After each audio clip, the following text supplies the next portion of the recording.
When it comes down to it, the chance of getting recognized is 1 in a million. We don't always get our big break. We don't always get a chance to shine. However, today we will be talking about one person who did get her big break.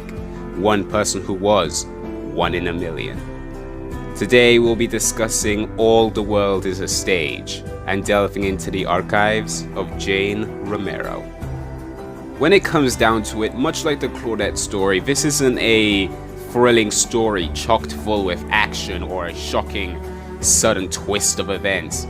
It's pretty much a down-to-earth story about how Jane just figured out what she was meant to do, how she overcame a lot of the stereotypes that she was forced under because of her heritage, because of who she was, automatically being judged for her culture and what she is. She was thrusted into a bunch of stereotypes, judgments, and, let's say, roles that she considered demeaning. Now, speaking for someone who never actually dealt with a lot of the stereotyping in Hollywood and all that when it comes to acting and getting hired in roles, I can't exactly delve that I knew the secrets and Dead by Daylight hit it on point. But I can at least understand from a standpoint of how irritating and annoying it must be to constantly be thrusted into this. If you're a certain race, you must act a certain way, do a certain role. You're the waitress, Jane, be sassy, be loud, because that's the stereotype that people expect from you. And yes, I do quite like how it hits on it. However, I do like how this story also hits on the whole concept of, yeah, there are terrible movies, terrible scripts that you look at, or movies that you look at that are just completely awful, written by hack writers and people who have no place being in the business, but they have money, they have connections, and actual stories, genuine stories that are more heartfelt, down to earth, or good, tend to get overlooked because somebody with a shitbag story decides that, hey, I have money and I have connections. It'll get written.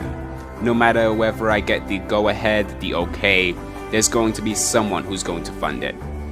Now, as the story itself pertains to Jane, it doesn't really give any bigger insight that much into her character. It did expand that we know she dealt with a lot of stereotyping in her past. But unlike Claudette, for example, where we got a little bit of a reason as to why she isolated herself and why she might not want to hang out with other people, we didn't get a reason why Jane decided to become the inspirational face. Yes, we found out where she got her first job and where she got the whole role of being on her talk show, but it was never just straight up, hey, this is the reason I'm doing this, this is why. Now, there was one line that was said in this story that might have given you an indication.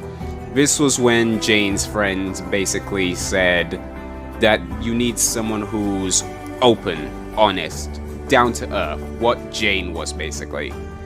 Now, in a way, you can say this is what convinced her to be the open-ended talk show host that spoke to the people, down to earth and all that, but her initial reaction is to actually reject this request, reject the request for her first talk show host, and she decides to stick with the role she got. She saw it as her big break, and of course it blows up in her face, because sadly we don't live in a perfect world where everything is just great. And once it blows up in her face, she kind of just has a moment where she gives up, she goes to her house and she's just defeated, where she finally gets the call back from the talk show host and she gives up and is like, this is what I'm gonna go for. I'm gonna go for this shot. And in the end, you kind of get the idea that while she was doing this talk show host, while she was this person, all her true emotions were hidden deep down, and that is an interesting part, but I feel like it comes more along the lines of during the archives cutscene around the end, and not with the bulk of the narrative, which would have been really nice. You get the underlying feeling that she's becoming disillusioned with the world, annoyed with everything, but that's more to do with her acting pursuits. You don't get the idea that she's burying all her true emotions under a veil until you actually watch the cutscene. And I like elements of that, but I also don't think you will need to watch the cutscene to understand it. I feel like the story, written story or spoken story, should also convey that message, and the cutscene should enhance it. I don't think the cutscene should be necessary to show that, hey, I need this. I'm just going to hide all my emotions and pretend like everything is colorful and bright when everything is actually dark inside. Personally, I'm not gonna lie, I was hoping for a story more structured around her father and her mother, finding out just her true emotions around that and what she felt about that, because I felt like that was a more juicy take. It was nice to see Jane's beginnings, or even just how she transitioned from this was a role I'm just doing as a last resort to this is something I'm going to do to reach out to people, because it kind of described her as this universally inspirational person who touched the heart of millions, and we didn't see that in this exact story arc. And unlike the previous two Tome entries I mentioned, this is probably the one where I would have the biggest amount to change if I could. With Claudette and Trapper, there's either next to nothing I would really want to change, or next to nothing I'd really say needs to be added, besides maybe some tweaking here and there.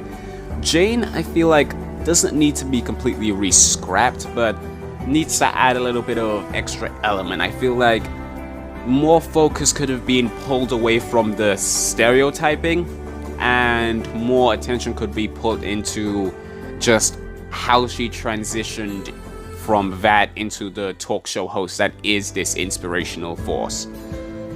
Because by the end of it, you're kind of wondering whether this inspirational hand she had is actually genuine, or all the stuff that she had is a fake mask that she's putting on. And while I love that element of it, as I said, it comes near the end of the story on the cutscene, and it just makes it feel so weak. It's not that you don't get a chance to fully absorb that information, fully absorb the fact that this might just be a mask. She might not be this person who's genuinely trying to touch these hearts. It might be she's doing it because she has to. And as I said, you get a taste of it, but you don't really get to absorb it, understand it, feel like, God, this is actually a front that she might be pulling. Whether that was what they were going for or not, I feel like I would like a little bit more energy, because if that's not what they were going for, then that's a complete false impression that I got, and it's probably because of the way it was just tacked on. And if that was what they were going for, I didn't get enough of a chance to absorb it for it to be that much of a hard hitter, rather than it just being a kind of, oh, that's a bit of a bugbear that I'm not going to be able to get rid of. In essence, in this story, we're learning how Jane became a talk show host, which, as an origins, I guess is pretty nice. I guess it's a good feeling to understand how Jane began before she was all famous and all that, but it would have been nice to get more of an expansion on exactly the area of her escalation, if that makes any sense. Now comes to the final last hitting question. What did I think about All the World A Stage? Well, I'm gonna be honest, it's not my favorite of the Archives bunch. It's pretty low down there. I'm not a fan of, as I said, I feel like there's a lot of elements it could have added. I feel like there's a lot of things it could have expanded on. Is it a bad story? No, not in the slightest. It's actually pretty interesting. As I said, it does show an eye into Hollywood, and as I said, people who make hack scripts or terrible scripts are given money, given like opportunities, when actually good things are shunted away because the people who have actually good things don't have money, and the people who have these hack writing elements pretty much get away with because it's, well, they have the money, they have the connections, and that's just kind of a fact of life. I also don't have much experience in the matter, but the idea of stereotyping and it being such a crux problem in Hollywood is definitely something that I feel like is an interesting thing to expand on. As for what it adds to Jane's character, I'm gonna give that a 5 out of 10 if I were to give it any ranking, because, as I said, I don't know if it was my false interpretation of the matter or if that was genuinely what they were going for. If that's genuinely what they were going for, it wasn't enough for me to soak it in and get a full impact, and if it wasn't what they were going for, then they really messed up with that. But I said it was linked to the cutscene, and it was like the last 5 seconds of the cutscene anyway. So yeah, definitely I'd say I'd rank it a 5. Maybe if that was expanded on and probably shown more in the text and a little bit more in the cutscene, I'd raise that up, but for now, 5. For the message it sends, I'm definitely gonna say roughly about a 7. As I said, the message of hacks being able to go through and get a free pass and be allowed to let their works go out when good people aren't because of connections and money. Yeah, I do feel like it's an interesting thing to explore. The same thing with stereotyping. Now, my own personal thoughts on it. Personally, as I said before, I feel like it needs a lot of work. I don't necessarily think it's terrible, I don't necessarily think it's bad.